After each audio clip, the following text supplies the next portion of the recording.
नमस्कार दोस्तों, मैं अर्जुन राजपूत। दोस्तों बहुत बार है ना, लोग मुझसे पूछते हैं कि भाई उन्हें ना ऑनलाइन सेलिंग करनी है। तो यूजुअली मेरा रिप्लाई होता है कि भाई बहुत बढ़िया, आप कौन से प्रोडक्ट या फिर सर्विस ऑनलाइन बेचना चाहते हैं। तो मोस्ट ऑफ द केसेस में ना सामने से कॉमन रिप्लाई आता है कि भाई प्रोडक्ट तो हमें नहीं पता कौन से बेचने हैं, लेकिन ऑनलाइन आजकल सारे प्रोडक्ट बिक रहे हैं, तो कुछ भी प्रोडक्ट जो है वो हम सेल कर लेंगे। या फिर कोई भी वो कॉमन प्रोडक्ट बताते हैं जो इजीली मार्केट में अवेलेबल है, तो कि भाई ये प्रोडक्ट जो है वो हम बेचना चाहते हैं। तो यहाँ पे ना दोस्तों मैं आपको कुछ चीज़ें बताना चाहता हूँ। देखिए, ऑनलाइन है ना आज के टाइम में कोई यूनिक बिजनेस आइडिया नहीं है। ऑनलाइन सिर्फ एक सेल्स चैनल है, या फिर यूँ कहें कि एक प्लेटफॉर्म है जिसकी मदद से हम अपने प्रोडक्ट जो है या सर्विस जो है वो सेल कर सकते हैं। तो अगर हम ये सोचते हैं कि हम कोई भी प्रोडक्ट मार्केट से अगर लेके आते हैं होलसेल में और उसे सिर्फ हम ऑनलाइन लिस्ट कर देंगे तो हमें जो है वो ऑर्डर आने शुरू हो जाएंगे।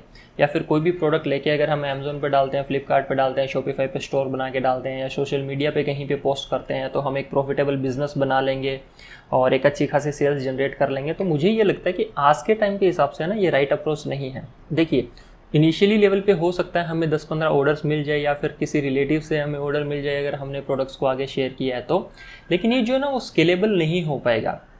रीज़न मैं बताता हूँ क्यों। देखिए, अगर बात करें आज से 7-8 साल पहले की, तो उस समय क्या होता था कि आपके प्रोडक्ट का ऑनलाइन अवेलेबल होना ही एक बहुत बड़ी बात थी। उस समय बहुत सारे ब्रांड्स बन गए सिर्फ इस वजह से क्योंकि वो जो है वो ऑनलाइन अवेलेबल थे। चाहे वो बेसिक प्रोडक्ट्स के साथ में, सिंपल प्रोडक्ट्स के साथ में ही ऑनलाइन अवेलेबल थे, लेकिन वो ऑनलाइन अवेलेबल थे, इसकी वजह से ही उन्होंने बहुत बड़ा बिजनेस जो है वो कर लिया, या बड़े बड़े ब्रांड जो है वो स्टेब्लिश हो गए। रीज़न ये था कि दोस्तों उस समय ना बहुत सारे प्रोडक्ट्स ऑनलाइन थे नहीं, बायर्स के लिए लिमिटेड चॉइसेस थी प्रोडक्ट परचेज करने के लिए।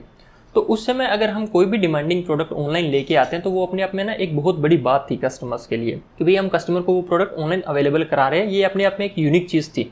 और अगर सेलर्स के पॉइंट ऑफ व्यू से भी बात करें तो जब ज़्यादा प्रोडक्ट्स ऑनलाइन अवेलेबल नहीं थे तो उस समय नए सेलर्स के लिए भी ईजी था ऐसे प्रोडक्ट फाइंड आउट करना जो डिमांडिंग हो और ऑनलाइन हो नहीं, तो उन पे जो है वो अच्छी खासी सेल्स जनरेट कर पाएँ। क्योंकि ज़्यादा प्रोडक्ट्स थे नहीं तो मार्केट में हम इजीली देख सकते थे कि भी कौन सा प्रोडक्ट जो है वो हमें ऑनलाइन बेचना है। मैं अगर यहाँ पे अपना एक एग्जांपल आपको लेके बताऊँ तो मैंने एक बार एक प्रोडक्ट लिस्ट किया था अमेज़न के ऊपर काफ़ी टाइम पहले, जो वुडन का लेमन स्क्वीज़र आता है। एकदम बेसिक सा प्रोडक्ट है, सिंपल प्रोडक्ट है, लेकिन उस टाइम ये ऑनलाइन अवेलेबल नहीं था। काफ़ी सारे अवेलेबल थे, लेकिन जो वो स्टील के लेमन स्क्वीज़र आते हैं उस टाइप के जो है वो अवेलेबल थे, प्लास्टिक के थे, वुडन में जो है वो नहीं था। तो मैंने क्या किया, मैंने उस प्रोडक्ट की लिस्टिंग कर दी, और जैसी लिस्टिंग की उसके तुरंत बाद में जो है वो मुझे ऑर्डर मिलने शुरू हो गए 1 या 2 दिन में, और मैंने उस पर्टिकुलर प्रोडक्ट पे अच्छी खासी सेल जो है वो जनरेट की। लेकिन अगर आज के टाइम के हिसाब से देखें ना तो पर्टिकुलर प्रोडक्ट अगर आप सर्च करोगे अमेज़न पे तो मुझे लगता है कि 500 से ज़्यादा सेलर उस पर्टिकुलर प्रोडक्ट को आपको बेचते हुए जो है वो मिल जाएंगे। ठीक इसी तरीके से बाकी प्रोडक्ट्स में भी आप देखोगे ना तो आपको काफ़ी सारे सेलर्स मिल जाएंगे सिमिलर प्रोडक्ट के साथ में ऑनलाइन बेचते हुए। तो क्या आज के समय में पॉसिबल है इतने सेलर्स के बीच में सेल्स जो है वो जनरेट करना? अगर मैं सेम प्रोडक्ट आज के समय में लेके आऊँ, वही प्रोडक्ट, और मैं उसको ऑनलाइन लिस्ट करूँ, तो क्या ये पॉसिबल है कि मैं वो ही सेल जो है वो जनरेट कर पाऊँगा? आप अपने जवाब जो है वो मुझे कमेंट्स में बताना। मैं यहाँ पे बताता हूँ मेरा क्या ओपिनियन है या मैं क्या मानता हूँ। देखिए, ये सारी चीज़ें ना डिपेंड करती है बहुत सारे फैक्टर्स के ऊपर कि भाई हम सेल्स ले पाएंगे उस पर्टिकुलर प्रोडक्ट पे या नहीं ले पाएंगे। वो बहुत सारे फैक्टर्स जो है वो क्या है, जैसे कि आप कौन से प्लेटफॉर्म पे जो है वो अपने प्रोडक्ट सेल कर रहे हो, आपके प्रोडक्ट की जो क्वालिटी है वो क्या है, और कस्टमर को आपके प्रोडक्ट की क्वालिटी कैसे पता चलेगी, जैसे कि रिव्यूज़ से, कमेंट से या फीडबैक से। विजिबिलिटी जो है वो आपके प्रोडक्ट की या आपके ब्रांड की वो कितनी है ऑनलाइन प्लेटफॉर्म्स पे, या फिर आप कितनी ज़्यादा ऑनलाइन प्लेटफॉर्म्स पे अवेलेबल हो। मार्केटिंग स्ट्रेटेजी जो है वो आपकी क्या है और कितनी ज़्यादा इफेक्टिव है, कितनी ज़्यादा राइट ऑडियंस को आप जो है वो टारगेट कर पा रहे हो।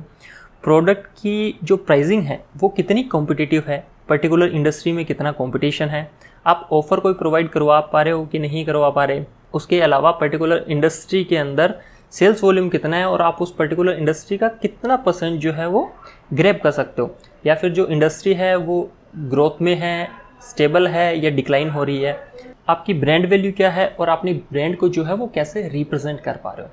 तो दोस्तों ये बहुत सारे ना फैक्टर है, सिर्फ यही नहीं, इसके अलावा भी बहुत सारे फैक्टर होते हैं जो ये डिसाइड करते हैं कि भाई हमें पर्टिकुलर प्रोडक्ट पे सेल मिलेगी या नहीं मिलेगी, या फिर हम जिस भी निश में या जिस भी कैटेगरी में डील कर रहे हैं उसमें हम एक अच्छा बिजनेस जो है वो स्टेब्लिश कर पाएंगे या नहीं कर पाएंगे।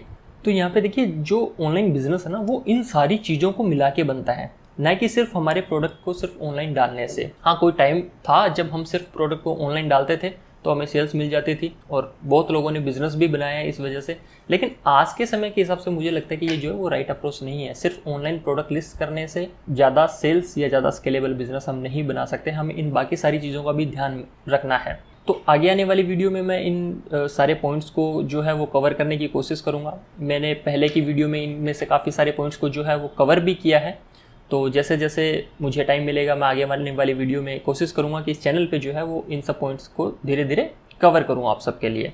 और यहाँ पे देखिए दूसरी चीज़ मेरी ये माने है कि आज जब लोग मेरा मानना है कि जब लोग आज बिज़नेस स्टार्ट करने की सोचते हैं ना, तो वो ऑनलाइन को पहले से ही माइंड में लेके चलते हैं या ई कॉमर्स इंडस्ट्री को पहले से ही माइंड में लेके चलते हैं कि भी उन्हें अपने प्रोडक्ट्स को या अपनी सर्विस को कैसे ऑनलाइन अवेलेबल करवाना है अपने कस्टमर्स के लिए। और मुझे ऐसा लगता है कि आने वाले समय में ऑनलाइन होने का कोई स्पेशल बेनिफिट जो है वो सेलर्स को नहीं मिलेगा, क्योंकि जब ऑलमोस्ट सेलर्स ऑनलाइन होंगे, ऑलमोस्ट प्रोडक्ट्स ऑनलाइन होंगे, तो ऑनलाइन होना कोई नई चीज़ नहीं होगी, ऑनलाइन होना कोई यूनिक चीज़ नहीं होगी, कोई डिफरेंट चीज़ नहीं होगी। ऑनलाइन होने के साथ साथ हमें अपनी ब्रांड वैल्यू, मार्केटिंग और बाकी जितनी भी पॉइंट्स है ना, उन सब के ऊपर जो है वो भी ध्यान देना पड़ेगा और अच्छे तरीके से ध्यान देना पड़ेगा इस कॉम्पिटिटिव मार्केट के अंदर। तो दोस्तों ये छोटी सी इन्फॉर्मेशन थी, उम्मीद करता हूँ आपके लिए हेल्पफुल रही होगी। बाकी ई कॉमर्स से रिलेटेड वीडियोज़ के लिए आप जुड़े रहिए हमारे चैनल के साथ में।